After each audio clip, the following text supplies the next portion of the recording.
World Intangible Cultural Heritage, Asian Poetry and Talk Show with Dr. Saheb Khandare.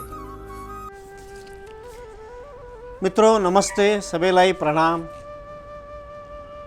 देखो, हमने अम्मा यानी माँ पर कई सारी कविताएं सुनी हैं, कई भाषाओं में। मराठी में सुनी, बांग्ला में सुनी, नेपाली में सुनी, हिंदी में सुनी। माँ विषय ही ऐसा है कि उस पर जितना लिखा जाए उतना कम है। लेकिन मित्रों, अम्मा के साथ साथ बुआ यानी बाबा, बाप, पिताजी, यह भी कुछ कम नहीं है। बच्चों को सुख हो या दुख हो, अम्मा के आंसू में पानी आता है, यानी कि अम्मा रो लेती है, लेकिन बाप कभी रोते हुए दिखता नहीं, क्योंकि वहाँ बच्चों के लिए जो आंसू ढाता है वह सब हृदय में होते हैं। माँ के आंसू आंखों में होते हैं, बाप के आंसू हृदय में होते हैं, और मन ही मन वो सदैव अपने बच्चों के साथ होता है। इस विषय पर आज हम जो कविता सुन रहे हैं वह कवि है विमला प्रधान जोशी जी। विमला जी दार्जिलिंग से है, लेकिन लिखती नेपाली में है। विमला जी ने बाप नाम के शख्स को बहुत ही सही ढंग से अपनी कविता में उतारा है, क्योंकि बच्चे जब छोटे होते हैं तो अक्सर वह माँ के पास ज़्यादा रहते हैं, बहुत कम समय पिताजी के साथ गुजारते हैं, लेकिन वह कम समय ही बच्चों के लिए, अपने समूचे जीवन के लिए, जिंदगी के लिए एक सीख सी होती है। जब जब बच्चे पिताजी के पास होते हैं, अपने बाप के पास होते हैं, अपने बा के पास होते हैं, तब तब वह कुछ न कुछ ऐसा हुनर सीख लेते हैं कि वो उन्हें जीवन भर उपयोग में आ सके। पिताजी का स्पर्श मात्र ही एक मार्गदर्शन होता है, वो कई शब्दों से बढ़कर होता है। उसकी आंखों में बच्चों के प्रति जो भावनाएं दिखती है, वह उन बच्चों को जो अपने पिताजी को समझ सके, जीवन भर के लिए वह आश्वस्त कर देने वाली होती है। पिताजी के आंखों का प्यार उन्हें स्फूर्तिदायी होता है। बाप ने अपने जीवन में बच्चों के प्रति लिए हुए सभी जो निर्णय होते हैं, जो कुछ किया होता है, वह बच्चों के जीवन के लिए होता है, न मात्र उस क्षण के लिए। जीवन भर की वो एक संचित सी मार्गदर्शिका होती है। और अगर बच्चे अपने बाप के मार्गदर्शन पर चलते हैं तो अवश्य ही वह अपनी जीवन में कुछ न कुछ पा लेते हैं। मित्रों, बाप समझना इतना आसान नहीं है, क्योंकि वह सिर्फ बच्चों के प्रति सजग नहीं होता या पालन करना उसका धर्म है, इतना ही नहीं मानता, तो आने वाली कई नस्लों को कुछ देने के लिए वो सदैव अपने जीवन भर में जूझता रहता है।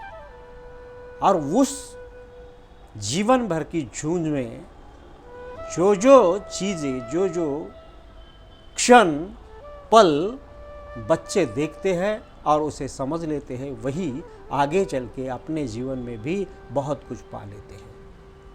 तो सुनते हैं विमला जोशी जी की यह कविता। र मेरो कविताको शीर्षक छ बुवा। बुवा। खरानी रङको दुधको ढुङ्ग्रो बोकेर एका बिहानै सहरतर्फ लाग्दा तिम्रो पानी जुत्ताबाट फुत्त निस्केको बुढी औँलाले तिमीलाई बाटो डोर्याउँदै आफ्नो गन्तव्यतिर लगेको सम्झनाहरू यो छातीभित्र आलै छन्। पीर लुकाई हाँस्न खोजेको तिम्रा कामिरहेका ओठहरू, छिर्याउने चिसो सिरेटोले तिम्रा गङ्ग्रिएका हातहरू मैले कहाँ बिर्सेको छु र? तिमी र म भात खान बस्दा तिमीले त्यो सिल्भरे थाललाई एकहोरो हेरेर आँखाका परेलीसम्म खस्न नपाई गमेका सपनाहरू छरपस्टिएका भातका सिताहरू झैँ विपनामा तर्सेर आपस्तमा वाल्ल परेर तिमी र मलाई गिज्याएका तस्विरहरू अझै आएछन्।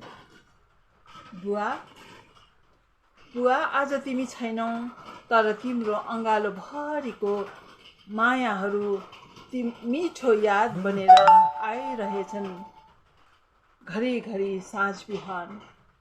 आज तिमी छैनौ, तर तिमीसितका झरिला साथहरू, छुटेका पलहरू, समाउँदै छुटेका तिम्रा कसिला हातहरू, नयनका मोतीहरूलाई झैँ हृदयको कुनामा लुकाएर दिएका उपदेश अर्थीहरू आज मैले तिम्रो अनुपस्थितिमा ती मोतीहरू टिपेर जीवनलाई झरिलो विश्वासको रापमा आफैलाई तपाएको छु। आज म विश्वस्त छु बुवा, आज म विश्वस्त छु। तिमीले मुटुमा ढुङ्गा राखी बोलेका शब्दहरू धारिलो चट्टानमा ठोक्किएका छर्राहरूसरी आज तिम्रो जीवनमा, आज मेरो जीवनमा सहज गोरेटोहरू बन्न पुगेका छन्। ती छर्राहरू मिलेर समतल सडक बनेका छन् अनि म मेरा पाइलाहरू सुस्तरी तिम्रै सम्झनाका बिम्बहरूमा अडेका छन्। आजको दिनमा म तिमीलाई केही दिन सक्दिनँ बुवा। मेरो स्मृतिका झरनाबाट एक अन्जुली पानी उठाई आत्मा मुक्तिको कामना गर्दछु, आत्मा शान्तिको शुभकामना अर्पण गर्दछु। तथापि म तिमीलाई म भित्र नै खोजिरहन्छु। कहिले आँगनका डिलहरूमा, कहिले पँधेराका निस्कनाहरूमा, कहिले बारीको कान्लामा, कहिले कुलथानको कुनातिर तिम्रो तस्विरलाई खोज्ने गर्दछु सधैँ। तिम्रो तस्विरलाई खोज्ने गर्दछु सधैँ।